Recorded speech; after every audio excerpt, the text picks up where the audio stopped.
नमस्कार विद्यार्थी मित्रों, आजना विडियो लेक्चर में आपनु स्वागत है।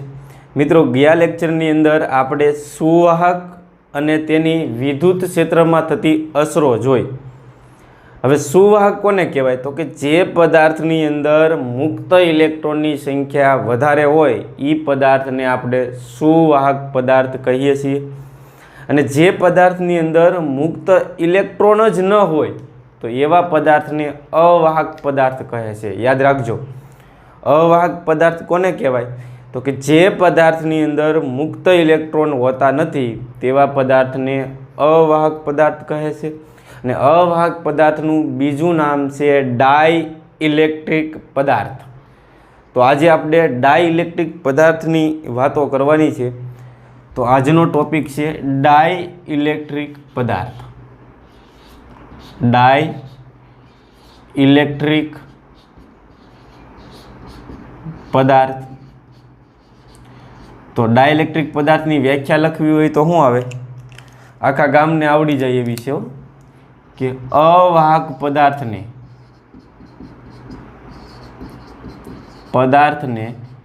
केवो कहेवामां आवे छे? डाई इलेक्ट्रिक पदार्थ कहे छे। अवाहक पदार्थ ने डाई इलेक्ट्रिक पदार्थ कहे छे। डाइलेक्ट्रिक पदार्थ एटले केवो पदार्थ? तो के अवाहक पदार्थ। तेनी अंदर मुक्त इलेक्ट्रॉन हशे तो के तेमां मुक्त इलेक्ट्रॉन होता नथी, नहींतर तो ये सुवाहक बनी जाए। तो मुक्त इलेक्ट्रॉन होता नथी। हवे आ डाइलेक्ट्रिक पदार्थ ने बे प्रकारना होय, एक ध्रुवीय डाइलेक्ट्रिक पदार्थ अने बीजो अध्रुवीय डाइलेक्ट्रिक पदार्थ।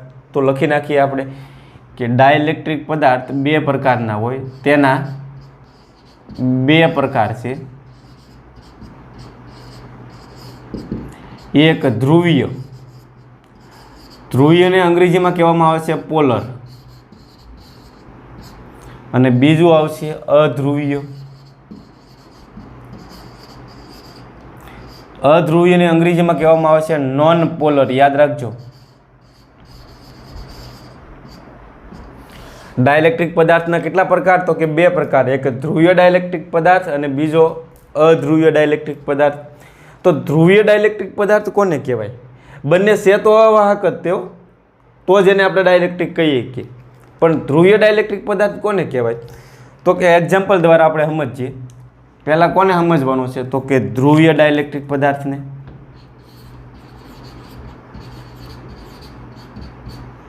ध्रुवीय ने आपणे शुं कहीए छीए? पोलर।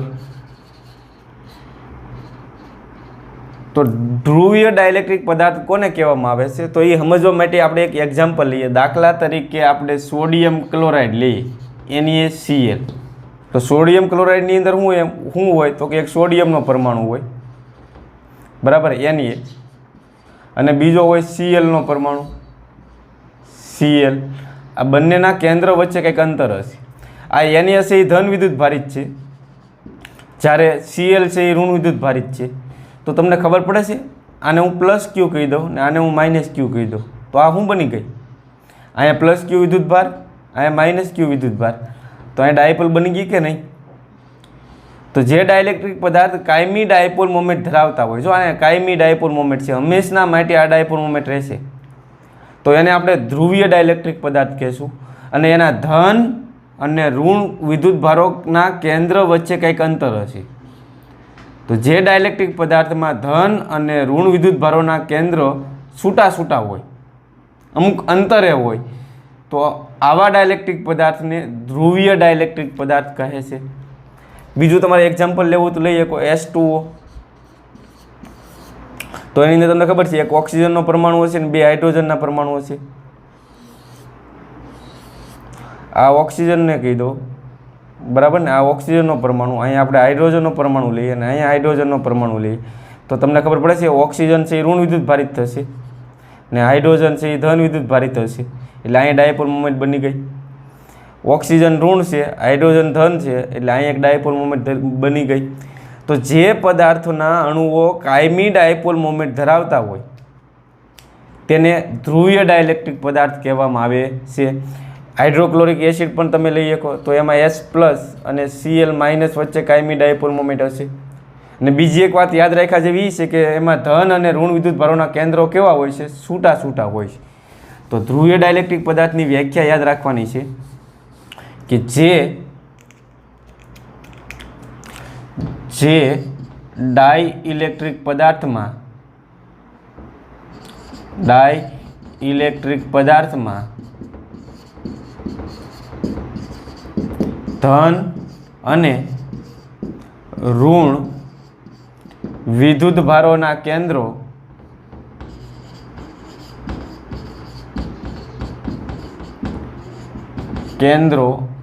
એકબીજા પર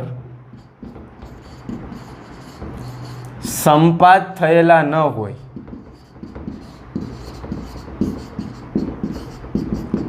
સંપાત થયેલા ન હોય તો એનો મતલબ શું થયો? છૂટા છૂટા હોય.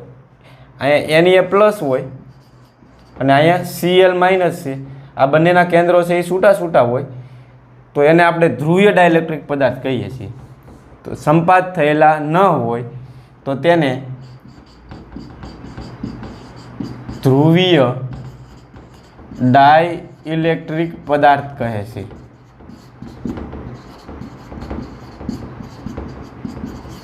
એનું એક્ઝામ્પલ દેવું હોય તો દાખલા તરીકે હાઇડ્રોક્લોરિક એસિડ, પછી તમે સોડિયમ ક્લોરાઇડ લઈ લો NaCl, ત્યાર પછી H2 નો અણુ લઈ લો. તમે બોર્ડમાં પૂછાઈ ગયેલો પ્રશ્ન હો કે H2O છે એ ધ્રુવીય છે કે અધ્રુવીય? તો કે ધ્રુવીય છે, બરાબર. અને આ જે પદાર્થ છે એ કાયમી ડાયપોલ મોમેન્ટ ધરાવતા હોય. કાયમી ડાયપોલ મોમેન્ટ ધરાવે છે. આઈડિયા આવે છે કે નહીં? તો આ વાત કરીએ આપણે ધ્રુવીય ડાયલેક્ટ્રિક પદાર્થની. અધ્રુવીય ડાયલેક્ટ્રિક પદાર્થ કોને કહેવાય? તો એ સમજવાનો પ્રયત્ન કરીએ.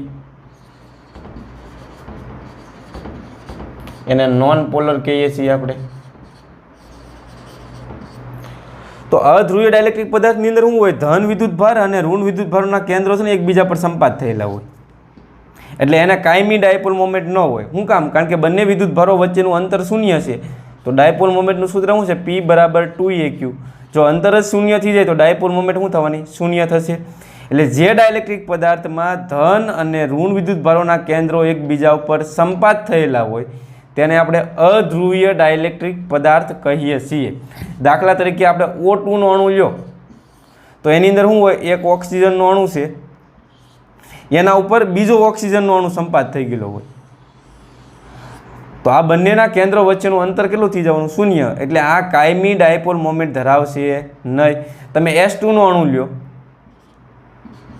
તો એમાં એક હાઇડ્રોજનનો પરમાણુ હોય, એની ઉપર બીજો હાઇડ્રોજનનો પરમાણુ ગોઠવાઈ જાય. એટલે બંનેના કેન્દ્રો એકબીજા પર સંપાત થઈ ગયેલા હશે. એટલે આ કાયમી ડાયપોલ મોમેન્ટ ધરાવતા નહીં હોય.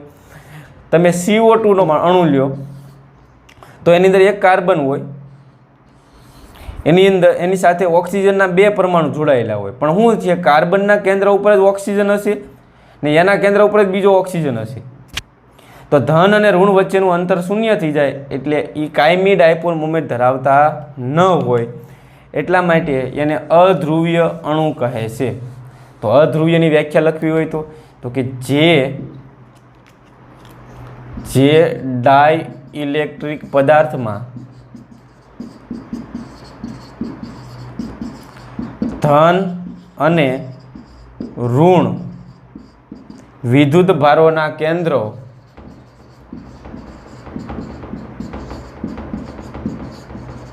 એકબીજા પર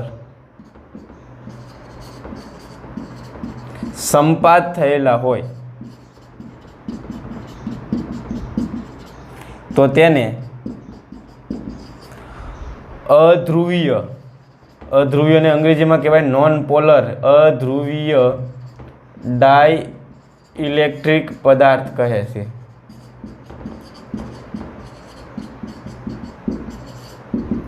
અને તે કાયમી ડાયપોલ મોમેન્ટ ધરાવતા નથી. તે કાયમી ડાયપોલ મોમેન્ટ ધરાવતા નથી.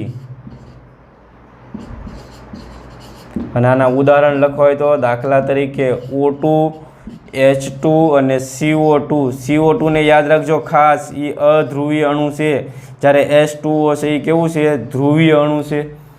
તો આ ડાયલેક્ટ્રિક પદાર્થના પ્રકારોની વાત કરી આપણે. ફરી એકવાર યાદ કરી લઈએ કે ધ્રુવીયોની અંદર શું હશે? તો કે એમાં ધન અને ઋણ વિદ્યુતભારો છે એકબીજાથી છૂટા છૂટા હશે, એના બંનેના કેન્દ્રો એકબીજા ઉપર સંપાત થયેલા હશે નહીં. ને જો સંપાત થયેલા ન હોય એટલે કે છૂટા છૂટા થયા હોય તો બંને વચ્ચે કાંઈક અંતર હશે, ને કાંઈક અંતર હોય એટલે આને કાયમી ડાયપોલ મોમેન્ટ P બરાબર 2AQ મળે. એટલા માટે આને આપણે ધ્રુવીય ડાયલેક્ટ્રિક પદાર્થ નામ આપ્યું. અને અધ્રુવીયમાં શું હશે? આ ધન અને વિદ્યુતભાર અને આ ઋણ વિદ્યુતભારના કેન્દ્ર એકબીજા ઉપર સંપાત થયેલા હશે, અને સંપાત થયેલા હોય તો એ કાયમી ડાયપોલ મોમેન્ટ ધરાવતા ન હોય. તો આવા ડાયલેક્ટ્રિક પદાર્થને અધ્રુવીય ડાયલેક્ટ્રિક પદાર્થ કહે.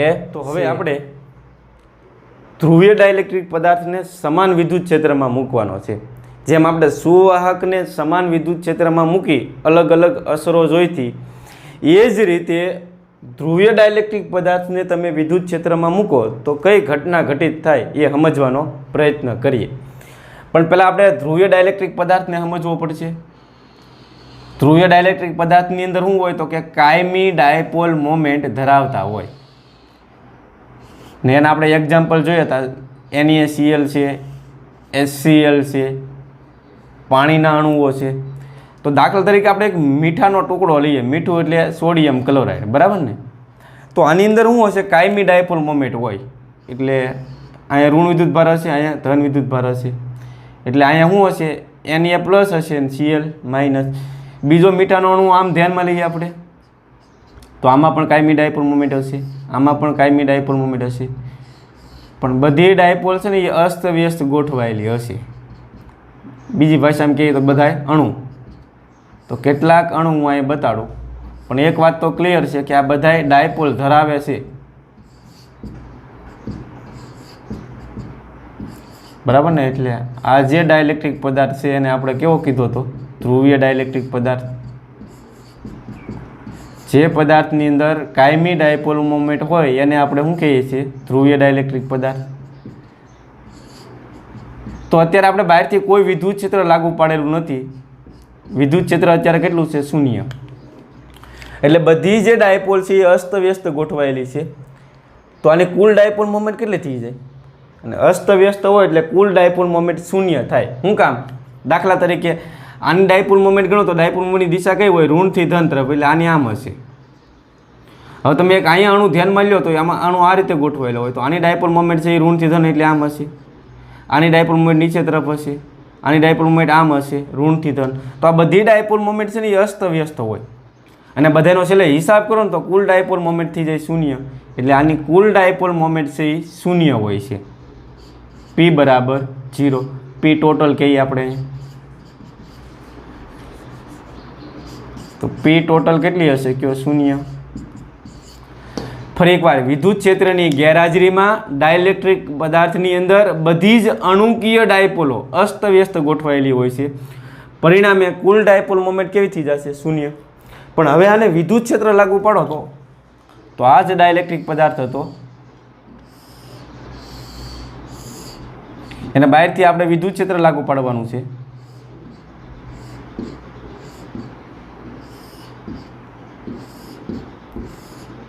એટલે કે વિદ્યુત ક્ષેત્રની અંદર મૂકી દો તો શું થાય? તો આપણે અહીંયા વિદ્યુત ક્ષેત્ર છે એ 0 નથી, બરાબર ને? કારણ કે લાગુ પાડેલું છે.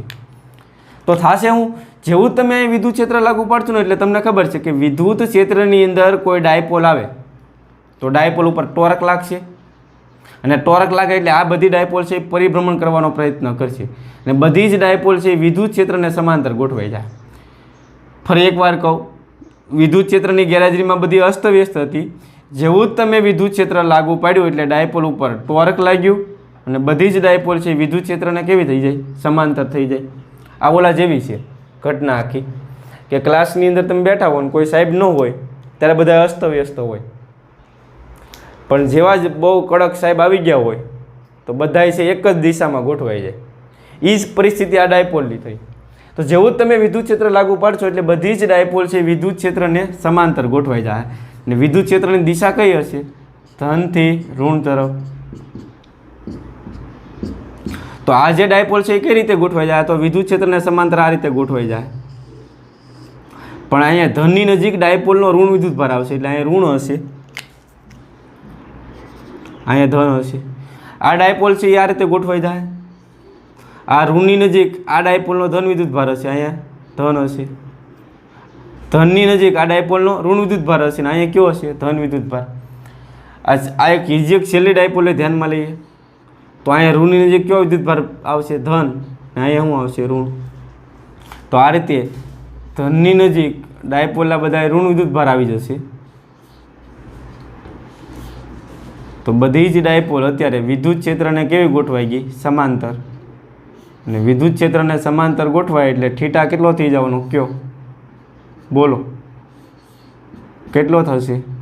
પેલા ડાયપોલને બતાવી દઉં.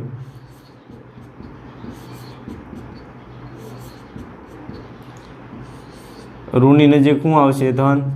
અહીં ધનની નજીક ઋણ આવશે. બધી ડાયપોલું અત્યારે ઓનલાઈન થઈ ગયું ભાઈ.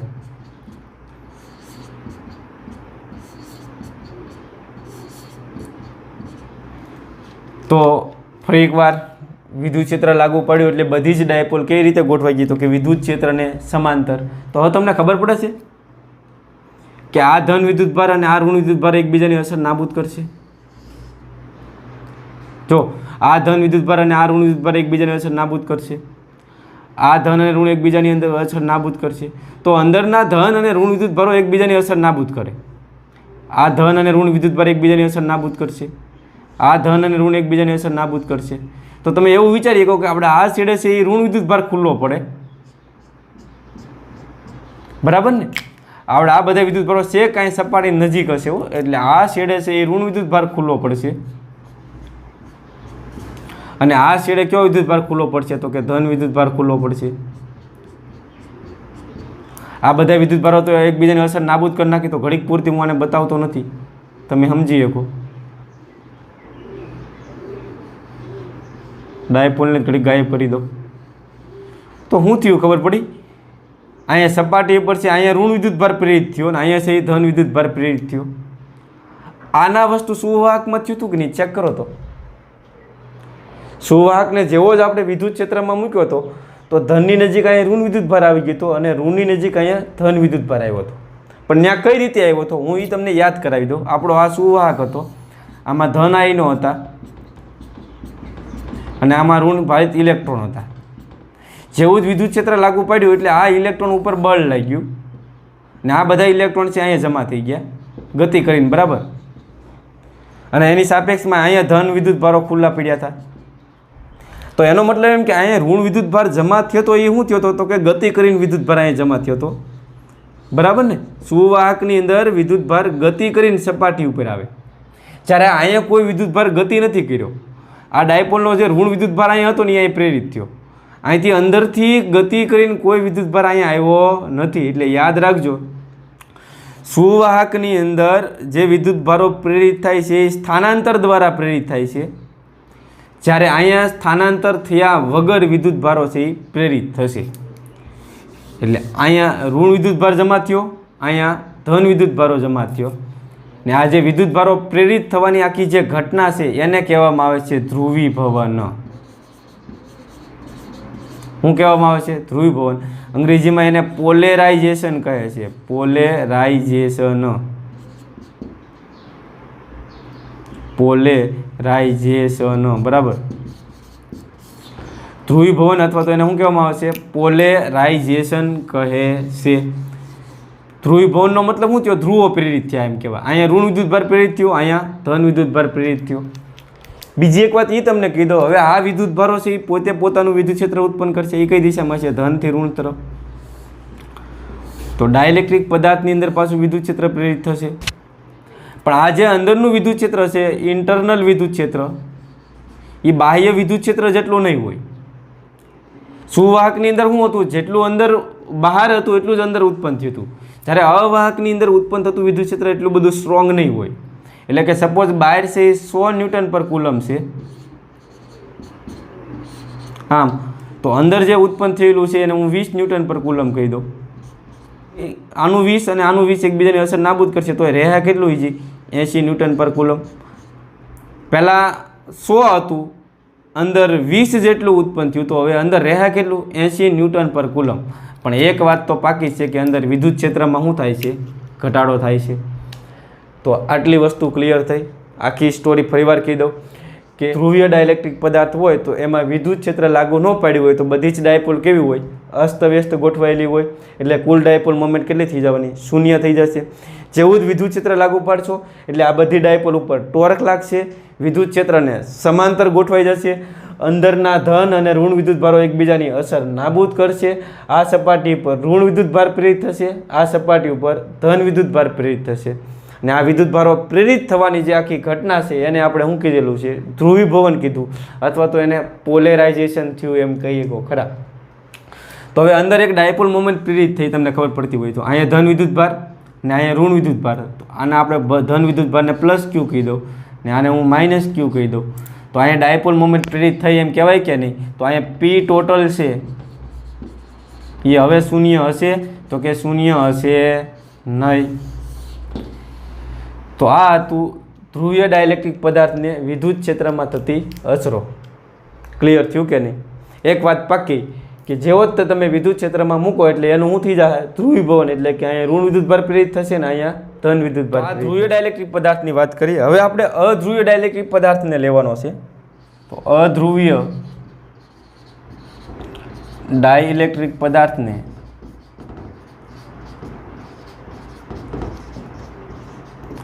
વિદ્યુત ક્ષેત્રમાં મૂકતા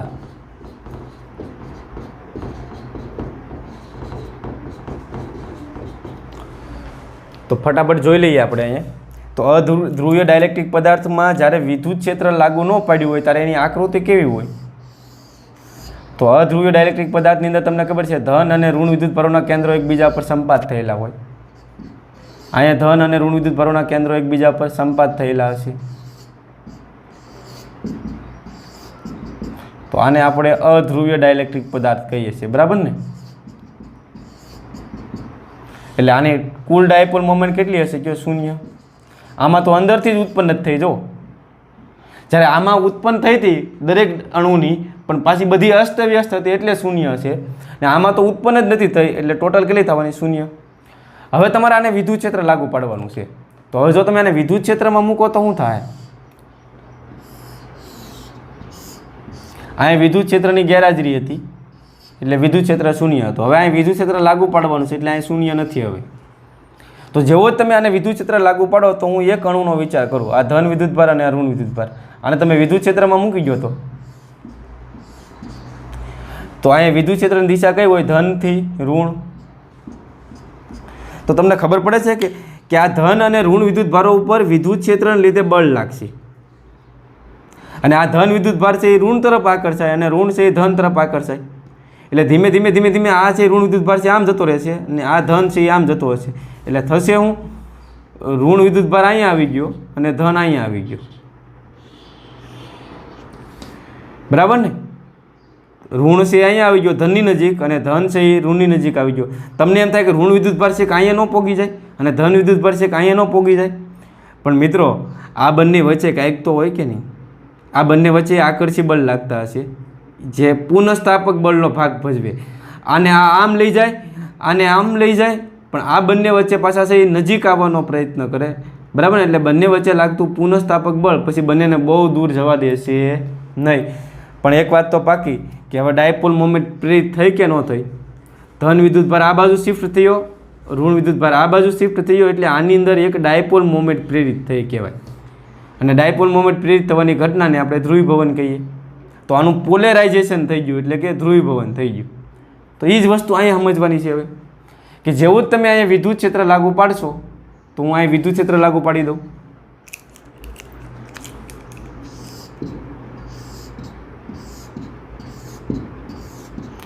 તો આપણો આજે ધન અને ઋણ વિદ્યુતભારની હાલત શું થશે? કયો વિદ્યુત ક્ષેત્રની દિશા ધનથી ઋણ તરફ હોય. તો આ જે ધન છે એના તરફ કોણ આકર્ષાશે? તો કે આ ઋણ વિદ્યુતભાર. તો આ ઋણ વિદ્યુતભાર ઉપર લાગતું બળ આમ હશે અને ધન પર લાગતું બળ આમ હશે. એટલે આની અંદર હવે શું થાય? ડાયપોલ મોમેન્ટ પ્રેરિત થશે. એટલે ઋણ આમ આવી ગયો, ધન આમ આવી ગયો. એ જ રીતે આપણે આમાં છે એ ઋણ ધન તરફ કોણ આકર્ષાશે? તો બીજા અણુનો ઋણ આકર્ષાશે અને ધન આ બાજુ ખુલ્લો પડશે. એ જ રીતે ઋણ તરફ કોણ આકર્ષાય? ધન. અહીંયા ઋણ. તો હવે આની અંદર બધી જ ડાયપોલ પાછી વિદ્યુત ક્ષેત્રને સમાંતર તો ગોઠવાઈ ગઈ હોય.